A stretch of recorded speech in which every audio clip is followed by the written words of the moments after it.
Hello and welcome to my review of It, the novel, chapter-by-chapter reviews, and this time we are doing Derry, the third interlude. Yes, this is going to be a shorter review here because this chapter is very short, actually, but I liked it. Review over. No, I'm just kidding. This chapter took place in the 80s again, sort of, but not really. We, once again, are having a little exposition here from Mike Hanlon, who I always want to call Mike Flanagan. Mike Flanagan is the director of Dr. Sleep, which is also a Stephen King universe thing. So it's not that. It's Mike Hanlon. We get another chapter with him. And this time he's going around doing some investigative work because there's this story about this shootout that happened in the 1930s in Derry. I think it's I'm almost certain it's the 1930s because of some of the character relations to family that are talked about in the story. But we get this story of this shootout that happened in the 1930s, and Mike Hanlon's going around and investigating it. And he's talking to this guy. I apologize, I don't remember who it was. But interesting thing that this chapter says, it says that just as an event of mass murder or carnage is needed to begin the events that happen at the beginning of the cycle every 27 years, it seems like such an event is needed to end those events as well. And the event that seemed to end it was this shootout. There was this gang of a few people that were wanted criminals, and basically the citizens of this town decided to take the matter into their own hands and exercise some vigilantism.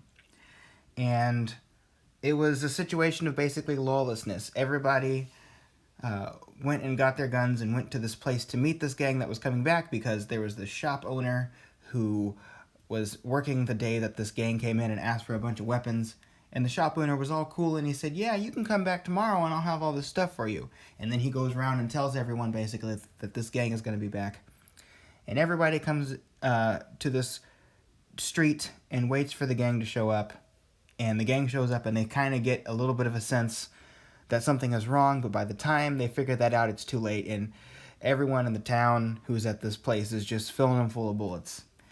And they got killed, and some of the women that were with him as well got killed. It's not really clear whether the women were actually involved with the same crime, but either way, the people did not really discriminate. They just kind of shot these people up.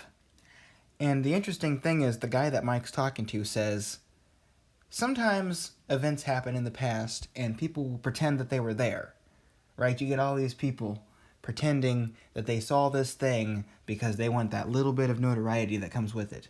But this was just the opposite, because these people are pretending that they were not there. In fact, I think it was the sheriff of the town said he was out of town when this happened, but there's a picture that was taken the same day in the morgue, and he's standing there smiling next to one of the corpses of the people from the gang that was full of bullets.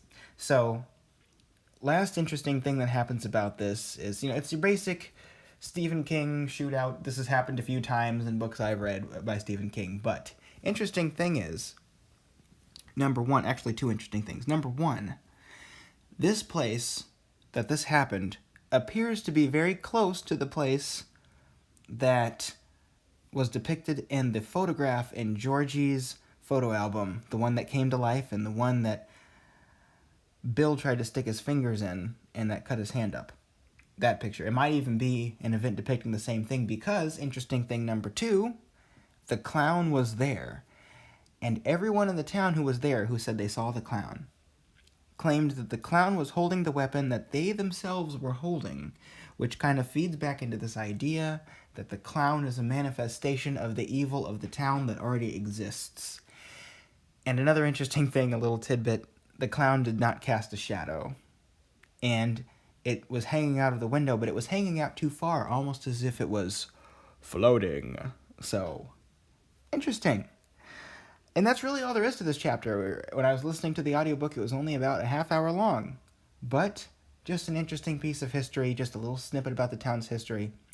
And it might give some context to what was happening with that photo and why that photo might have appeared in that album and come to life and did what it did. So anyway, that's pretty much my thought on this, my assessment on this, I should say. My thoughts are that I like it. As I said, it was interesting, and but I really want to see what's going to happen going forward. So anyway, that's all I really have to say about this chapter.